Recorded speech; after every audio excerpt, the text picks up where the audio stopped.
Welcome back, everybody, to Beards and Brews. Tonight's review is going to be on Critters 2, the main course. Speaking of main course, we have quite the brew selection. Chandler? I've actually brought 6 different critters with us. 6 different beers that we're going to be talking about tonight. We've got Veltins Pilsener. We've got a classic Sierra Nevada Pale Ale. Another German classic Weihenstephaner's Hefeweissbier. We've got Dogfish Head's SeaQuench Ale. We have Old Chub by Oskar Blues Brewing Company. And finally, we've got a Belgian classic, the Westmalle Trappist Ale Dubbel. The fact that you could even say that impresses me, alright? I've had practice. That was an amazing monologue. So, let's dig on to number 1, which is... This is Veltins Pilsner. It's a German Pilsner, which the Pilsner's what most Americans know as their standard beer. This is sort of what the Americans have bastardized to become their standard. Those damn Americans. What do you think? Yeah, you're right. It's like a standard beer. There's just straight in the middle of the road. Yep, that's beer. Pretty much here you've got your barley, your hops, your yeast, and your water, and nothing fancy about that. Brady, what'd you think? You know me. I like beer with my brews. Again, it reminds me of late middle school. What were you doing in middle school? We got some junk beer from the fridge that no one's going to miss. The beer branded beer. Yeah, just beer. Not a fan of this one. Yeah, this is... It's just... I don't even want to call it passable. It's just like, it's beer. Yeah, this is fine to me, like to my, I guess, knowledgeable palate. You've got your bready, sort of toasty flavor, very little hops, which there's more hops here, admittedly, than pretty much any of your standard American beers, your Pabst, your Budweiser, whatever. Let's hops right on over to Critters 2, the main course. This is the first time we're doing a sequel, so I guess a little bit of history. 2 years prior to the events of Critters 2, we have, of course, Critters 1. We're in the same town, a bunch of wacky... Space porcupine. They're like really angry tribbles from Star Trek. Come in, eat up the town, and they, get rid of them, I guess. They get rid of them. I did not see the first one, so maybe they got rid of them, maybe they didn't. Who knows? As someone... Spoilers, they didn't get rid of them. Alright. So we pick it up with the logo scene, and it's got that fun little music that it has, and it shows Critters 2. And then crunch, crunch, crunch. 3 little bites are taken out of it. Watching this, I chuckled more than I probably should have at just the lame little logo being. Oh, it's cute. This movie doesn't take itself seriously a single iota. So have those little childish sounds make it fun. Yeah, it was definitely good times with that. We pick it up, boom, with the main hero of the story from Bounty Hunter's perspective. BDSM gear-clad Charlie. Oh, yeah. And that's where you would just insert canned laughter. This dude is the former town drunk turned hero. This character has got to be modeled off of the main hero from Attack of the Killer Tomatoes. The fellow with the parachute hanging out and the sword. Ooh, that's a reference. See, Yeah, if I didn't know that he was the town drunk, I would have expected town nerd. Like, he looks like the guy who would just spend his days down at the quarter shop playing some D&D and, no offense. The kind of guy that probably stares a little bit too long. Oh, yeah, absolutely. So Charlie, he's doing his thing. He's going around. You get introduced to their employer that looks like a space testicle. It reminded me of the Time episode of Rick and Morty, whenever the testicle came back to get him. Oh, yeah. Yeah, it was like that, but a little more hammy. Yeah, it was definitely like intergalactic lima bean. So this thing informs the bounty hunters that they need to return back to Grover's Bend to kill more Krites. And we get introduced to Bradley, and Bradley Brown Evidently, is in fact, he's back in town. He is in fact back in town.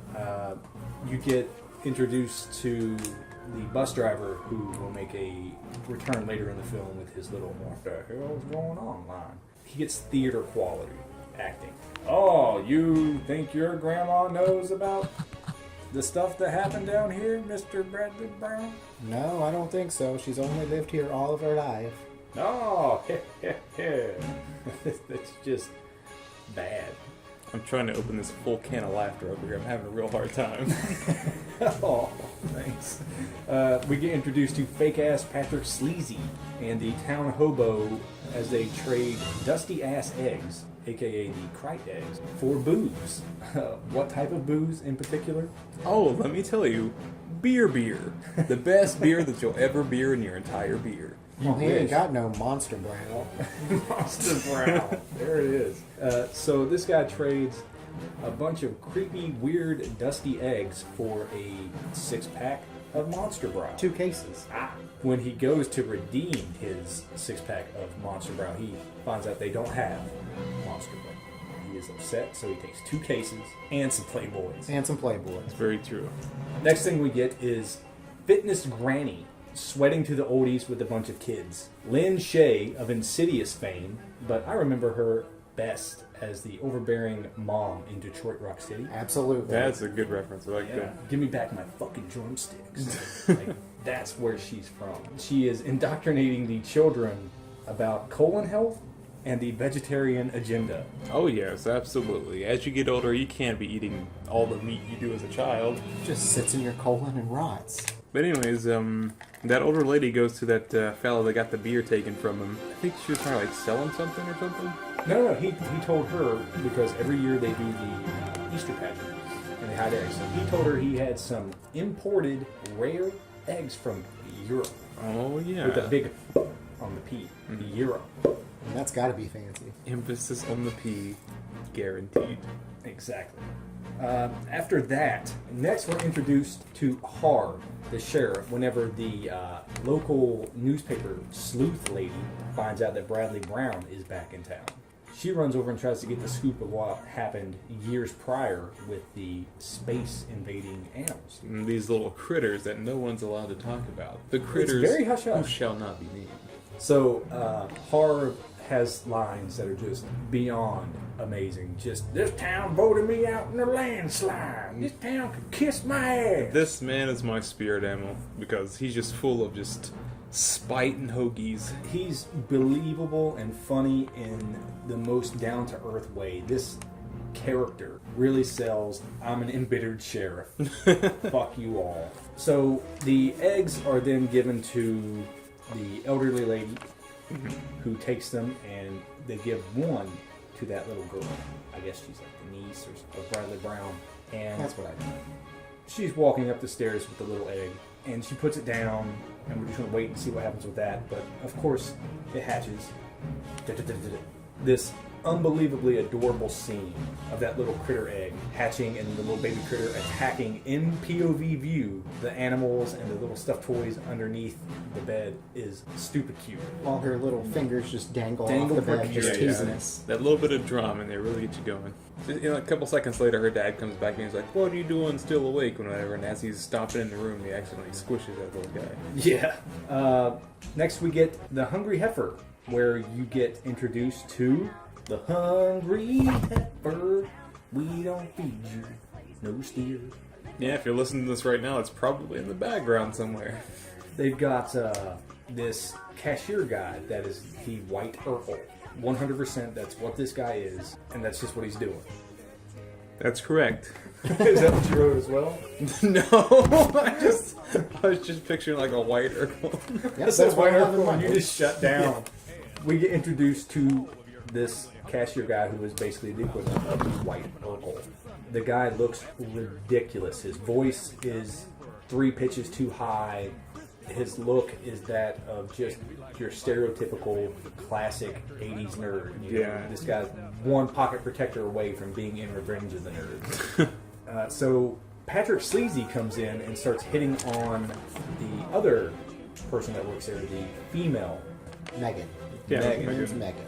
So Patrick Sleazy comes in and starts hitting on Megan, the love interest of the film, and Ginger Brown, aka Brad Brown, decides that he's going to rescue this lady from this guy's super aggressive advances. He's obviously the teenage badass of the neighborhood. Yeah, but he looks like a complete dork. The kind of guy that gets punched himself. Yeah, like Roger Klotz from Doug. That's I can see that's that. the equivalent. Yeah, you're right, Macklemore. Oh, But apparently he's learned kung fu over the past 2 years, and he tried to throw down some like karate to defuse the situation. and his shoes get a little sneaker squeak. And somehow we cut to a scene of Brad Brown being tossed out the swinging front doors of the Hungry Heifer. Just full on flung. Just Absolutely. Jazzy Jeff leaving the mansion in Bel Air. Oh! He's just going. And Megan pulls up in a truck.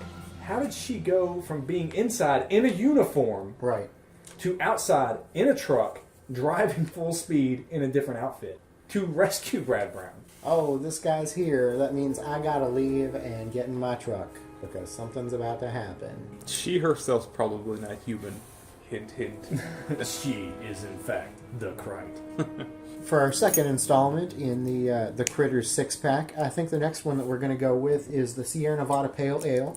Now, the Sierra Nevada Pale Ale Ooh. is an absolute American classic. It's been called the most important beer in American history. It's the godfather of American craft beer. I hope this tastes like freedom. Just smelling it, it reminds me of the other beer. But hey, who am I? A little bit of sweet caramelly toastiness, but you've still got That's better than the other. You've got more of a hoppy backbone that it rests on. I find it a little bit more bitter. I don't know, less enjoyable. I like the first one a little bit better by Really? here. You just want beer? Yeah. I'm a beer kind of guy. Ha! Beer. I think I prefer mine a bit more bitter. That bite at least gives me something to think about. Yeah, absolutely. I guess so. Tremendously well balanced. There's a little bit of malty sweetness, and you've still got that hoppy, resiny little bite. I feel like it's growing on me though. Each little sip, it gets a little bit better. Sorry. So jumping back from that yummy, delicious freedom booze, we'll get to the scene where you see the rest of these eggs that weren't sold to vegan agenda granny start to hatch because he put them next to a heater. He comes back to check on his puppy pup, the old pooch, and the hubcap full of manwich he laid out for the dog to eat is now just ravaged, nummy numb, and there's blood on it. So whoever the hell was eating this cut themselves up. They went hard in the metaphorical paint. We pan over to see the hobo man who reminds me of like a used up Colin Farrell. He's just worried about his dog. He's like, oh, Poochie, or whatever your name was. You're unimportant, dog. As soon as you see it, you know it's a prop dog. So you're ready for something. You get 4 to 5 little boop, boop, boop, boop, boop, boops of these critters popping up. It's your first real look at the critter, and they're not fully grown yet, but they're kind of big. And man, are they cute as hell. They're like, rah. We're just nibbling on that carcass like they're on mommy's teeth. So these creatures leap at him. They come rolling across. He gets up on a chair, tries to grab onto a ceiling rafter girder to pull himself up. And these creatures are leaping and biting. One takes off the front of his foot with beautiful little church white shoes. Yeah. Needless to say, he falls down to a grisly demise. You glossed over a point that I didn't understand. These eggs are from space and they hatch when they're really warm, I suppose, but it's been well established that it's Easter time, Yes. which takes place in the spring. Correct. Why do you have a heater on? I find it brisk in the barn. It's very brisk. These people are completely justified in their heater use around loose, dry, flammable materials. Where does this take place geographically? We know that Kansas City is up north, but geographically, where does this... I mean, maybe it's... It's definitely Grover's Bend. Yeah, Grover's That's Bend. Do we know the state? It's just in the Grover's Midwest. Bend. Is this somewhere. Mexico? Grover's Bend. You just walk over to the highway and just Look for the sign that says Over Grover's there. Bend. Come on, everybody knows where it's at. It's like Sesame Street. We get the look at these little creatures, the critters, and they are little kickballs covered in fur with row upon row of teeth, glowing red eyes, and the I want to speak to your manager haircut. No, absolutely. But they look really good. Even 1998's not really, or 1988, excuse me, isn't quite that far back. But I love the little puppetry they had for all the Oh, little 100%. critters. It makes you smile as this man is mangled. He's torn to bits, but you can't help but feel warm and fuzzy because these little adorable things are doing it. Yeah, it's just like right under Gremlins, but way above Munchie. What the hell is a munchie?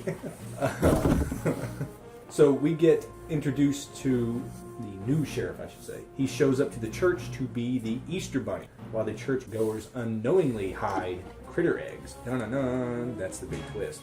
Instead of regular one. The pastor actually makes some sort of resurrection joke. He says to the people he's giving the sermon to, he goes, "And I see that Easter is a good day for you to have resurrected your church-going habits." Oh, this guy, full of puns and Christ. Yeah, he's got it.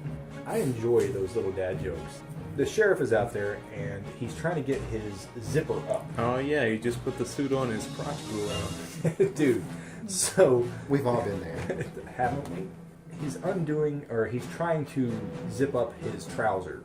This man is trying to zip up his pants and goes, what kind of Easter bunny hops around with his Tehachapi hanging out? You know, you gotta be careful with your Tallahassee everywhere. Just Tehachapi? That sold me. When he did that, I lost my shit. Well, what happens to him? Suddenly, dun-dun-dun, a bunch of critters. A bunch of swole critters threw this grown-ass man through a church window. They get him in the dick. They do.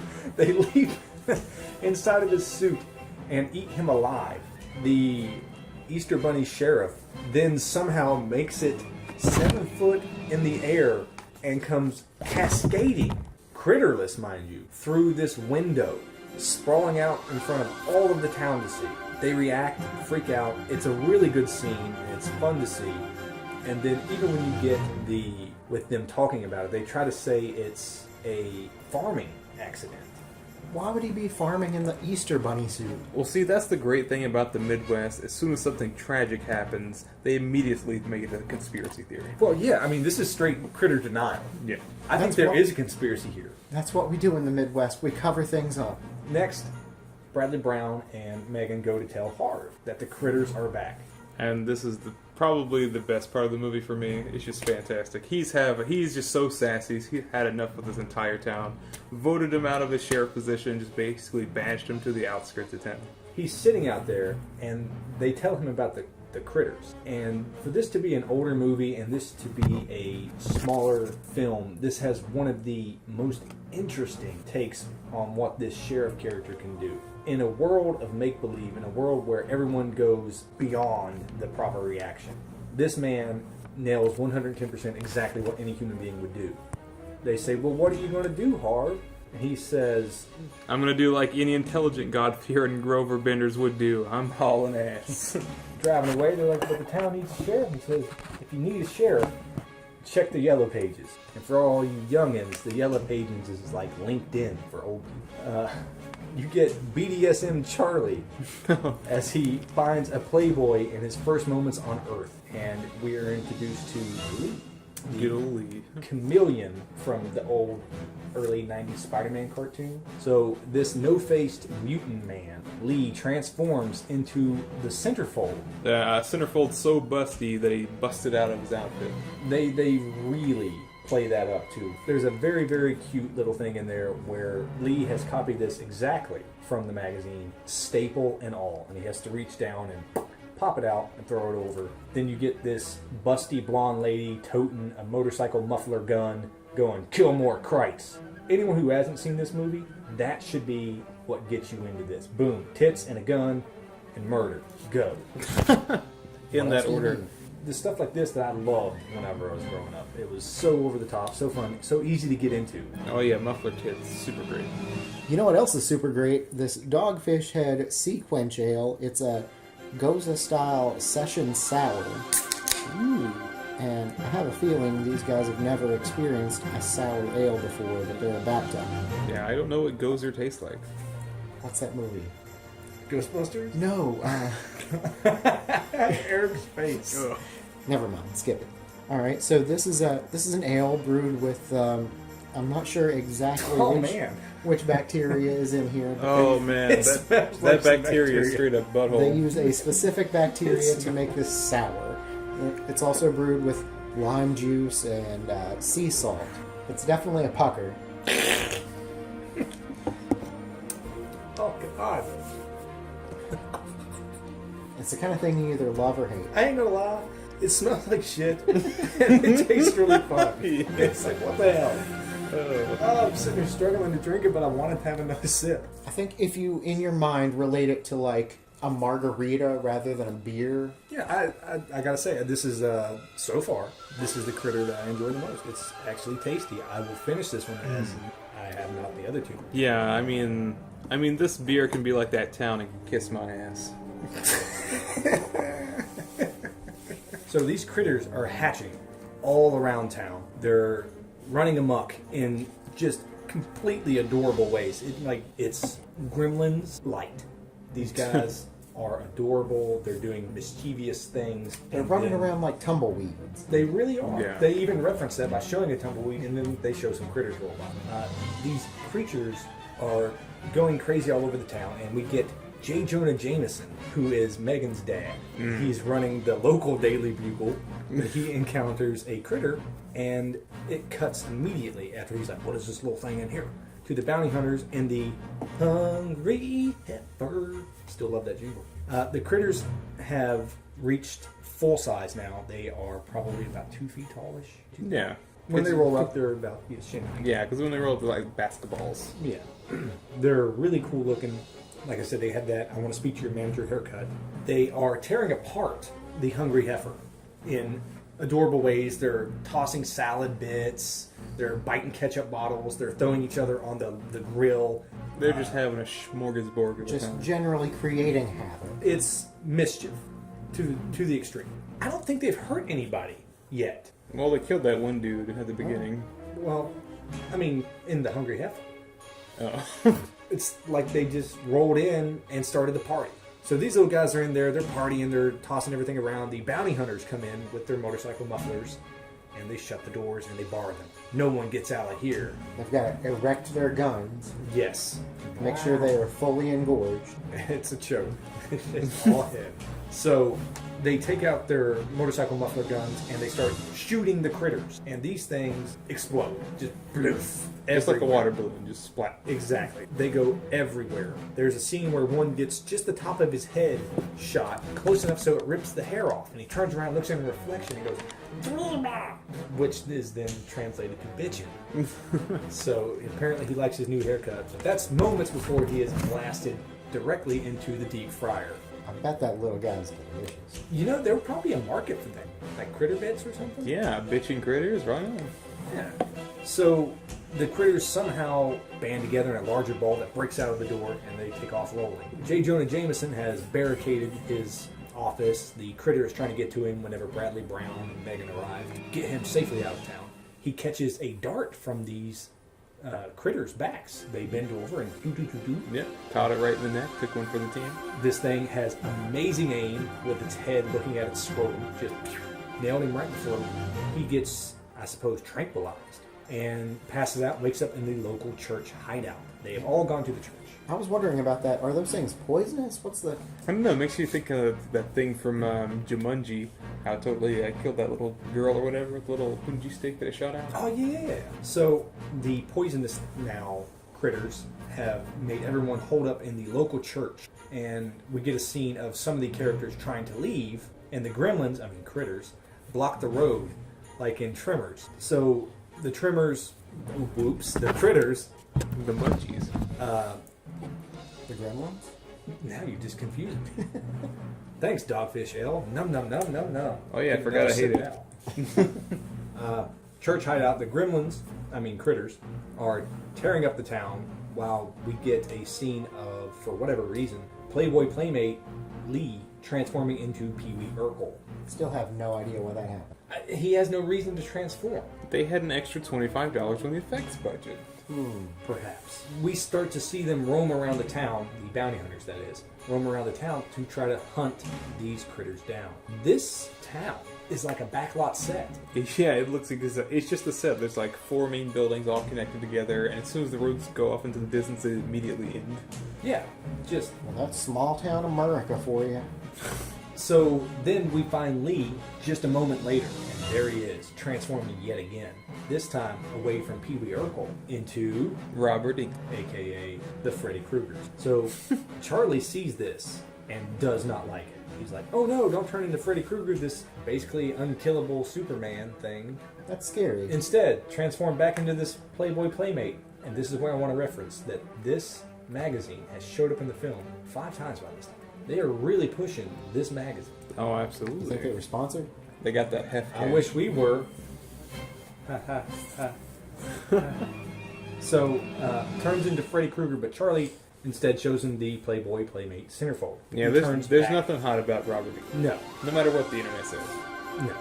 So, Don't kink shame me. So he gets him to transform back into this Playboy Playmate. Whenever he transforms back into this Playboy Playmate, I really started to think about something, because the scene coming up where the Playmate Lee goes into the alley, tries to kill some critters. Uh-oh, spoiler, is in fact killed by the critter. Had he been Robert Englund's size, had he been Urkel size. Now, mind you, he looked like Pee Wee Urkel, but he was still bigger than this Playboy Playmate. Had Lee been that size, could he have possibly defended himself better against these Krites? And if so, did Charlie cause Lee to get killed? He'd probably do a lot better against them if he had fucking knives for fingers. Yeah, true. There you go. Because, I mean, you gotta think, he transformed into a lady who's just wearing like Ugg boots to fight these creatures that want to eat you. We then get Ugg finding the remains of Lee. And whenever he finds Lee, he freaks out and he goes from this rock star, this... He's like an off-brand Tim Curry. Tim Curry is exactly who I wrote down. Nice. I'm glad that was a daily double. Ugg transforms back into a no-face creature. These no-face creatures, if you need to picture, it's like Slender Man with a kink. So, like that. We then get this treat of a scene where this little girl opens the door while a man is outside on guard. He's got a shotgun. One of the few people in this town, apparently, that owns a firearm. So he's holding this gun, and these critters kill him because he's distracted by this little girl sitting in the doorway on a tricycle. Like, what the hell is she doing? For some reason, I got like flashbacks to The Shining. Yes! And then it cuts back inside where you hear screaming from outside. Cut to Bradley Brown running outside to see this little girl trying to escape on a tricycle. Absolutely. She's just barely pedaling this little thing. It's just struggling. And the critters are just coming right up after her, and Bradley Brown grabs a baseball bat, and he can repel them away by whacking them with a baseball bat. Just whap him with a Louisville Slugger.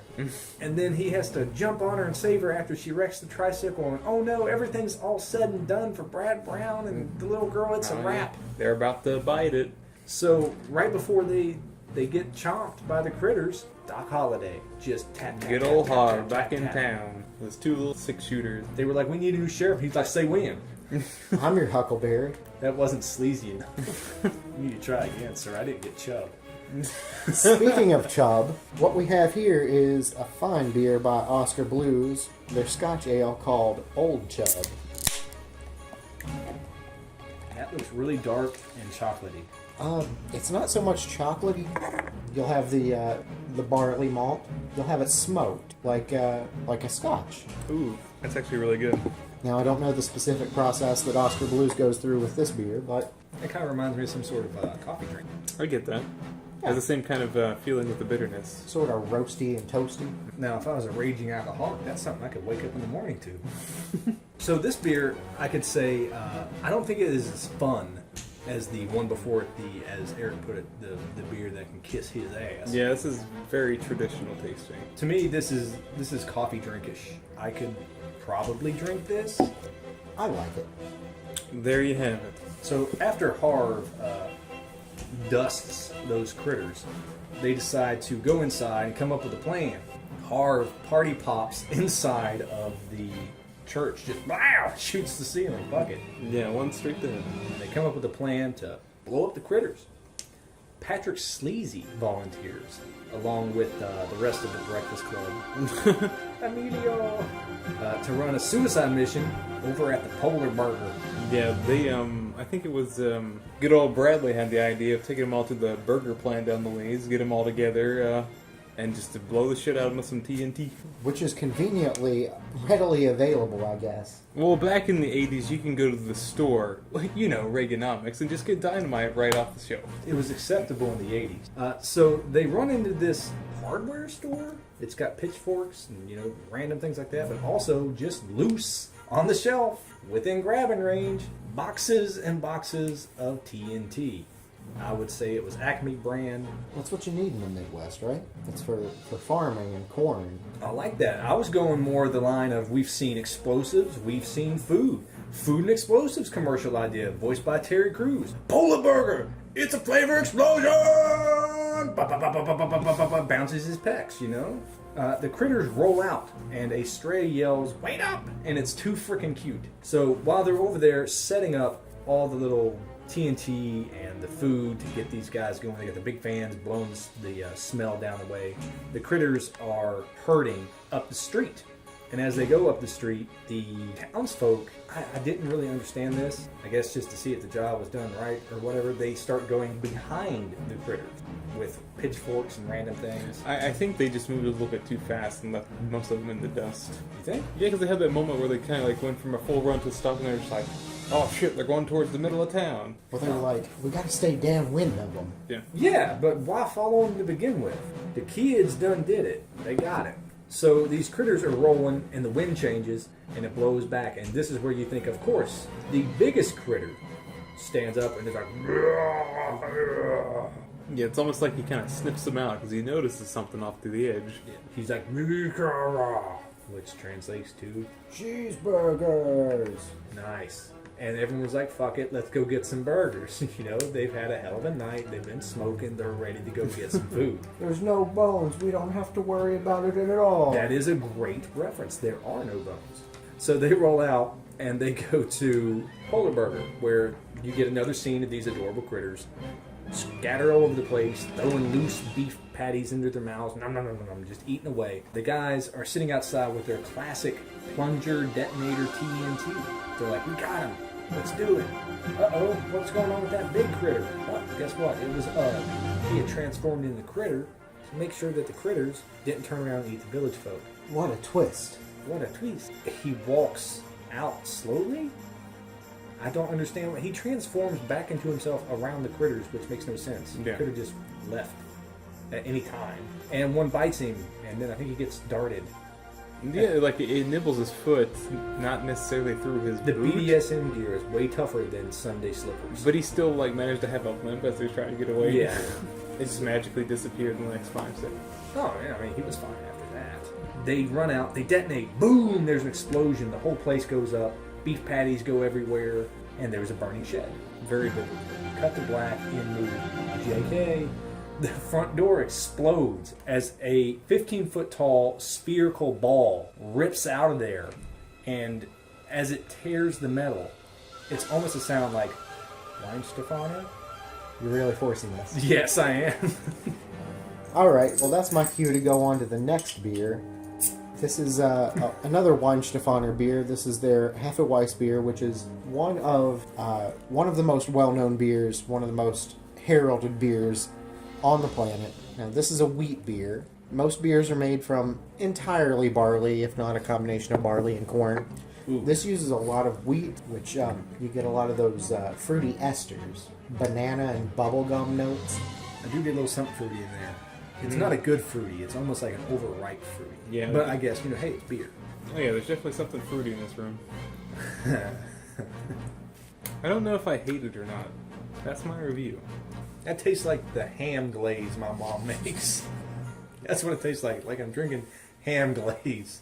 Like when you take a sip, it's immediately good, and then it just like punches you right in the nuts. It's just, after having like the, even the old Chub and the Dogfish head, that thing, as soon as it hits me, I'm like, woof, I don't really care for it. This is a lot more of a smooth drinker, where the old Chub and the Dogfish head, the SeaQuench ale, more of a right-to-your-face kind of beer.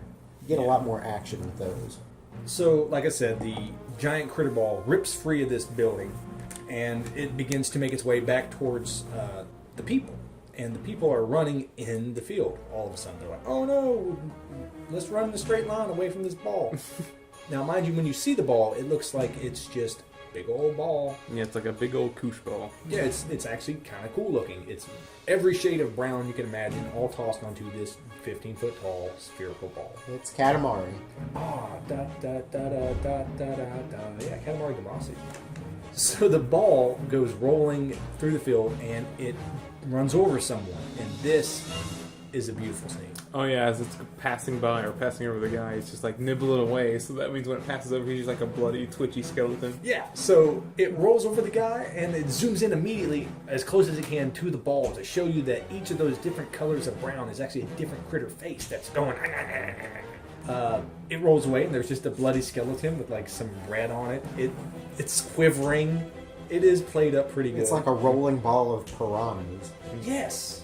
This thing has rolled past the people, killed a few, is heading for town, and they have no way to stop it, except for these young, spunky teens and their pickup truck. Yeah, just a bunch of kids and one has a mullet. The mullet is necessary. It's not an 80s movie without it. So they're ripping back to town to save the church from this giant ball of critters. They start ramming into the side of it, and these little mouths, every time it zooms in, they're like, ah! And they rip off the car door, or I should say truck door. And the Megan character is yelling at Brad to do something, and what's he going to do? Stick his foot in that thing's mouth? Well, he's supposed to be the hero, so she's like, well, hero. She's the one driving the truck. Because I guess Brad Brown ain't got his license. The big critter ball keeps hitting and ramming until finally the truck flips. When it wrecks, you get a treat there for just a moment. Because you're like, oh man, the critter ball is going to succeed. It's going to screw everybody up. Nope. They knock it off kilter enough that it's spinning and it's curving. The scene looks really cool, and I was wondering if they really used a giant ball. A giant ball? Yeah, the whole time I was watching that, I was just like, how do they do that? Yeah, but it could have been a full-size thing because they use it in the scenes, no CG with the truck, and it's just as big as the truck. Yeah. So I would really be curious. I should have actually probably looked that up, maybe. But the ball begins to circle back around. And as it comes rolling back in for the final charge, since no one else can save it's it, going straight for the church because they know where that is. Cut to Charlie. He's so goofy, and he's up there, and he goes, "I'm a bounty hunter!" And he crashes his spaceship into this ball of rights. Yeah, like definitely Dennis Quaid style. Oh, absolutely. Independence Day. I'm bad. We know where they get their material from. Stolen right from critters. So you get a scene where there's the ball rolling and the spaceship coming in, and right before they collide, both the ball and the spaceship disappear for just a split second, and you see an explosion. So, well, you see, the spaceship was just so damn fast that it disintegrated everything instantly on impact. 110%. Science. The town has been saved. Everyone's hoorah and hooray, and Charlie has sacrificed himself for the greater good. Now we got Brad Brown the next day getting on the bus with his new girlfriend, love interest. Harb's there. Bug's there. Harv in his wonderful Hawaiian shirt. And guess who else is there? Yeah, it's Charlie. Here he comes, running down the street with his parachute hanging out. Guess what? He ejected. But it took him the entire night to get into town, even though he ejected in town. So we're just going to say that when he ejected, he was knocked unconscious. Well, maybe he got shot, 10 miles away, and he's not a very fast walker. Yeah, he probably launched himself into the next county. Probably on the set of, like, Smokey the Bandit or something. Just a good old... Oh, wait, no, wrong one. Eastbound and down. There we go. Charlie gets handed the sheriff's badge to become the new sheriff because Charlie's done being a bounty hunter, but he wants to be a cop because killing critters in the most awkward fashion that you can come up with is... That gets you a gun and a badge. Police material. Can we talk about how much of a cock blocker everybody in this town is? All the kid wants is a kiss. For reals, though. Oh, absolutely. Even the first time that he met Megan back in the church, her dad was there and totally got cross-blocked right in the church. Oh, yeah. When he leans forward, he's like, nope. Yeah. You looking at my daughter? I don't think so. Ew.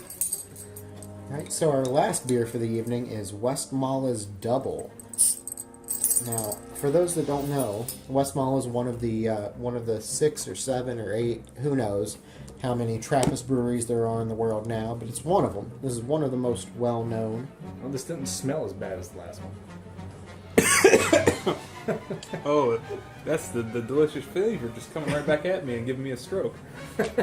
Now, Westmalle's Triple is actually known to be among the best beers in the world for decades, centuries even. This is their step down from that. This is their double.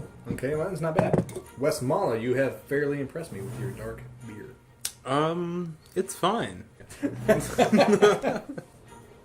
Just wrapping critters with the ending you don't care about, the plot you don't care about. It's all about seeing these furry little things roll around, cause adorable mischief while they murder people. Yeah, absolutely. What you watch this movie for is just to have a no-brainer good time.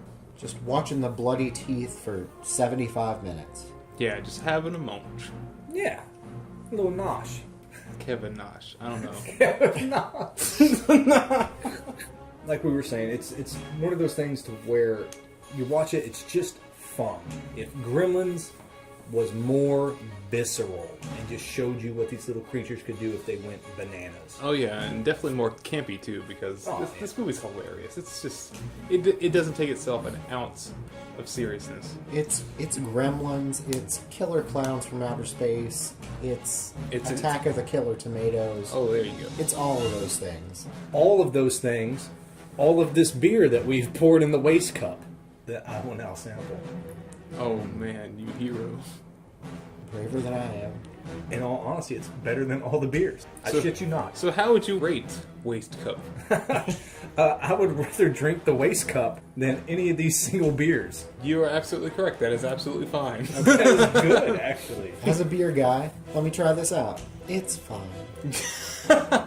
So Critters 2, the main course, it's not the best movie in the world. It's just a lot of campy fun. It's a lot of fun. Yeah, don't take this movie seriously. It flies by in a flash. It's 80 minutes? Just let it do its thing and sit back and relax. It's not the main course, but it's an action-y snack. Ooh, fantastic. So there we have it. That's the episode for tonight. I want to thank everybody for watching. Follow and like us out there on the Facebook and the Twitters. On Twitter, we are Beards Brews Cast, and thanks for listening. Like and subscribe, and keep listening. It's gotta stay.